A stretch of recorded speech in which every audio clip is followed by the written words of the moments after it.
नमस्कार दोस्तों, आपका स्वागत है। ऐसी ही जानकारी के लिए चैनल को सब्सक्राइब करें। आज हम 10 महाविद्याओं में काली के बारे में जानेंगे। 10 महाविद्याओं में काली प्रथम है। महाभागवत के अनुसार महाकाली ही मुख्य है और उन्हीं के उग्र और सौम्य दो रूपों में अनेक रूप धारण करने वाली 10 महाविद्याएं हैं। विद्याप्ति भगवान शिव की शक्तियां, ये महाविद्याएं अनंत सिद्धियां प्रदान करने में समर्थ हैं।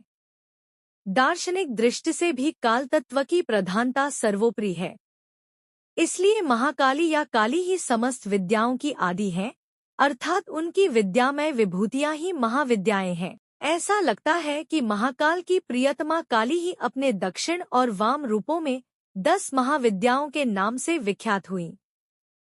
बृहन्नील तंत्र में कहा गया है कि रक्त और कृष्ण भेद से काली ही दो रूपों में अधिष्ठित है। कृष्णा का नाम दक्षिणा और रक्तवर्णा का नाम सुंदरी है।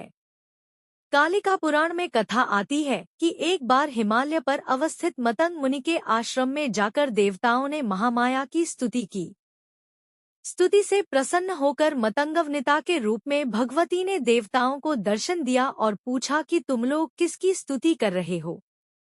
उसी समय देवी के शरीर से काले पहाड़ के समान वर्ण वाली एक और दिव्य नारी का प्राकट्य हुआ। उस महातेजस्विनी ने स्वयं ही देवताओं की ओर से उत्तर दिया कि ये लोग मेरा ही स्तवन कर रहे हैं। वे काजल के समान कृष्णा थी, इसीलिए उनका नाम काली पड़ा। दुर्गा सप्तशती के अनुसार एक बार शुंभनिशुंभ के अत्याचार से व्यथित होकर देवताओं ने हिमालय पर जाकर देवी सूक्त से देवी की स्तुति की। तब गौरी की देह से कौशिकी का प्राकट्य हुआ। कौशिकी के अलग होते ही अम्बा पार्वती का स्वरूप कृष्ण हो गया, जो काली नाम से विख्यात हुई। काली को नीलरूपा होने के कारण तारा भी कहते हैं। नारद पांचरात्र के अनुसार एक बार काली के मन में आया कि वे पुनः गौरी हो जाया। यह सोचकर वे अंतर्धान हो गई। शिवजी ने नारद जी से उनका पता पूछा। नारद जी ने उनसे सुमेरु के उत्तर में देवी के प्रत्यक्ष उपस्थित होने की बात कही। शिवजी की प्रेरणा से नारद जी वहां गए। उन्होंने देवी से शिवजी के साथ विवाह का प्रस्ताव रखा।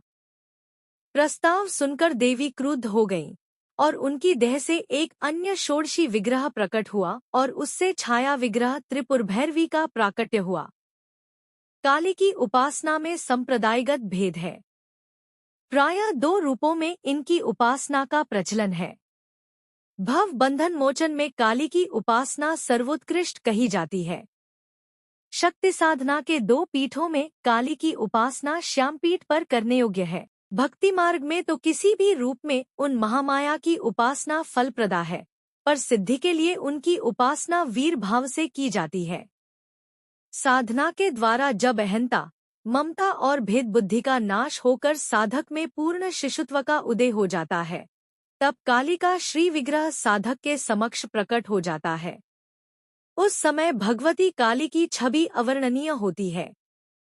कज्जल के पहाड़ के समान, दिग्वसना, मुक्त कुंतला, शव पर आरूढ़, मुंडमाला धारिणी भगवती काली का प्रत्यक्ष दर्शन साधक को कृतार्थ कर देता है।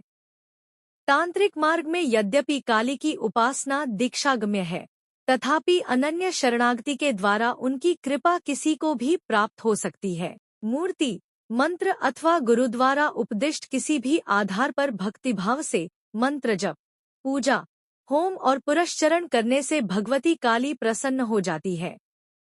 उनकी प्रसन्नता से साधक को सहज ही संपूर्ण अभीष्टों की प्राप्ति हो जाती है। दोस्तों, लाइक, कमेंट एंड सब्सक्राइब करें। दोस्तों, लाइक, कमेंट एंड सब्सक्राइब करें।